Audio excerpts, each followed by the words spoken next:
देखो पैसे दोगे मैं कुछ भी करूंगी, मैं पैसे दोगे तो मैं उतार भी दूंगी और मैं पहन भी लूंगी।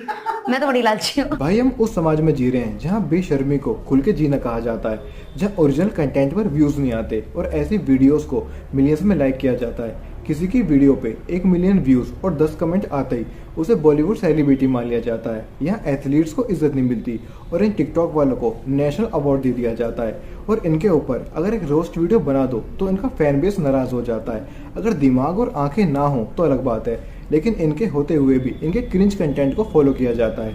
यहाँ देश के जवानों को इज्जत नहीं मिलती और इन छपरियों को लेजेंड और इंस्पिरेशन मान लिया जाता है।